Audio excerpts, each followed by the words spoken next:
ерөнхийдөө гадрах таталцлын процесс таталцлын хүч гэдэг. Ингээд дусал маань масс нь багах тусмаа ийм бөмбөлөг хэлбэртэй байна. Дотгошоогоо татагтай. Масс ихсээд ирэхлээр тэр чинь гүндийн хүч үйлчлээд ингээд дээшгээ жоохон биш хаваагаад ирэх юм байна шүү дээ. Тэгээ энэний дүүслэх хүч ийшээ эмжээ. За тэгээд дээш нь нөгөө гадрах таталцлын хүчтэй холбоотой юм. Яг энэ гадрах дээр би эхлэлийн цэгийн буруу зурчлаа. Тийм байдаг байх. За тэгээд энд өгшлөний үеийн дээр M1 тэнцүү M2. Тэг ижил тусаагаараар гэхээр нөгөө тусаадаг юм чи ингээд ийм байгаад өнгөсөн ийм байгаад энэ ч ийм хүрээ онгорхоо юм шүү дээ тий. Тэгэхээр хүрээнийхэн диаметр юм уу энэ тойргийн урт нь ямар байх гэдэг юм. Ижлэр гисэн чинь энэ нь тэнцүү байх гэдэг шүү дээ. За тэгээд температур хоёрыг бол биччихнэ. Тийм үү температур 2 ч өгөгдсөн. За дусал N1 N2-ын дуслын тоо шүү. За тэгээд халуун ба хүйтэн усны нягтыг ажил гэж үзнэ гэж юм. Нягт. Тэр яг 8 градусын температурын зөрүүнд яг нэг их зөрүү биш учраас ажил гэж авах гэдэг шүү дээ, тийм ээ. За тэгэд энэ томьёогоор F тэнцүү сигма гүрчгэн L гадрах таталцлын коэффициент тухайн температуртай шингэний хувьд дусал бүрийн масс ижил гэсэн байна. Тэр хүрээний урт чинь тойргийн урт юу илээ? 2p r тэгэхээр энэ бол ижил болоо явчих шүү дээ. Таарах юм. mg болж таарч. Тэгэхээр нөгөө ижил масстай гэсэн шүү дээ. Тэгэхээр энд ямар ялгаа гарч ирэх юм. За энэ дор нөгөө энэ ч мичгдэн шүү дээ. Энд өшөө ямар ялгаа харах юм гэхээр ижил хэмжээг энэнд яг ижил эзэлбэнтэйг соруулж авчаад байна шүү дээ. Тийм үү? Ингээд иж хоёулангаас нь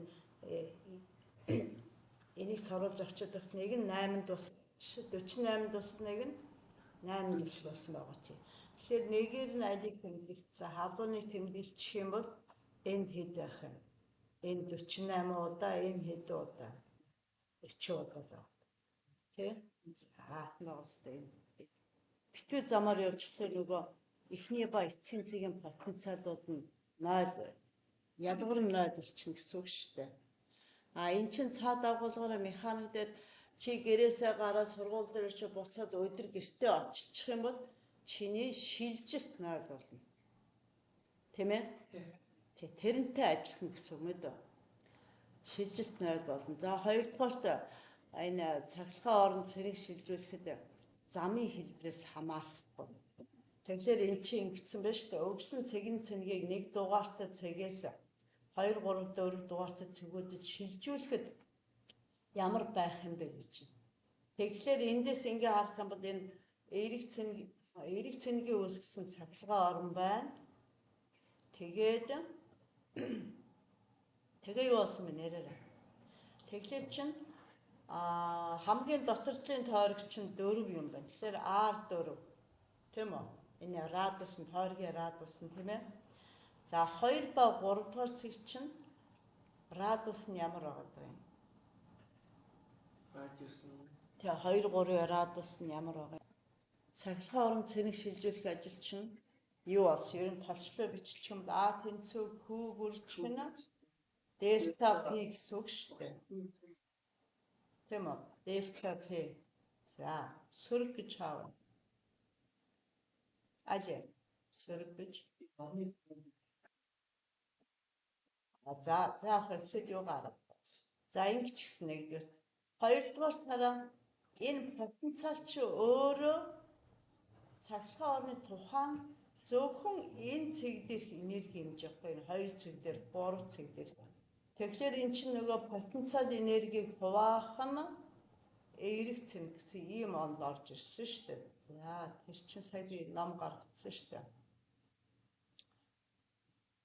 Эерэг цэн энэ байгаа потенциал ихээсээ потенциал баг руу явдаг байхгүй юу? потенциал ихтэй цэгээсээ потенциал багтаа цэг рүү. Тэгэхээр ялгуурыг авахаар багаас нь ихийг хас болоод байна шүү дээ, тийм ээ. За тэгээд энэ юм болчиход одоо саяын томыг үтсэн. Тэгээд энэ дээр энэ потенциалын олсон томын радиусаас хамаарсан гэхэд хаана байдгүй л энэ номны энэ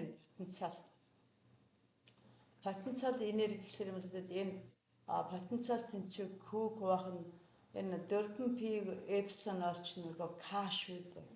Цахилгаан тогтмол K тийм ээ. Тэгээд энэ радиус. Тэгэхээр энэ цэнгийн төвөөс холдох тусам яадаг энерги нь багасна. За одоо тэр сөргийн тухай ярихлаар энэ дээр ийм дүгнэлт гарсан шүү дээ. Цахилгаан орны хүчний шугам нь потенциал ихтэй цэгээсээ потенциал багтаар байна. Хий шингэн чин даралт ихтэйгээсээ даралт багтаар хуурсдаг. Тийм учраас энэ сөрөгтэй байгаа энэ.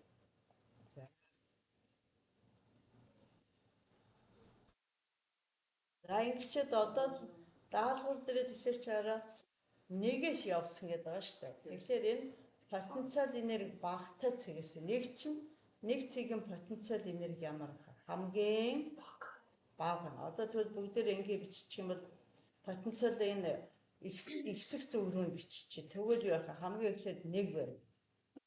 Тэгээ нэг чинь дахиад юу байна? 2 дахиад хэд 3 эдэр чинь 1 радиус гэж шүү дээ. Тэгээд эдраас аль нь их юм? P4 нь их ба шүү дээ. За ингээд нэг харчих. Хоёрдугаарт энэ ажлыг олохын тулд энэ цэнгийн тогтмол байгаа шүү дээ. Тэгэхээр энэ ажлыг олохын тулд бид нар дельта P 1-ээс 2-ыг олно. Тэгэхээр энэ хоёр чинь тэнцүү юм чи ямар вэ? Тэгвэл 1-ээс 2 дугаар цагт энд ажил хийгдэх нь хийгдэхгүй. За ингэж хийчихнэ. Тэгэхээр энэ чинь бас хэдээс 1-ээс 3 бас адилхан тэг байна. Тэгэхээр ганцхан хэд дээр дельта P 1-ээс 4 дээр потенциал энерги чинь энд бол багаас их рүү явах гэдэг. Тийм ээ? Тэгэхээр энэ ямар ч юм ямар тэгтээ тэнцүү биш байна. Гэхдээ ажил нь ямар байх вэ? Ихээсээ багыг хасчих тийм үү?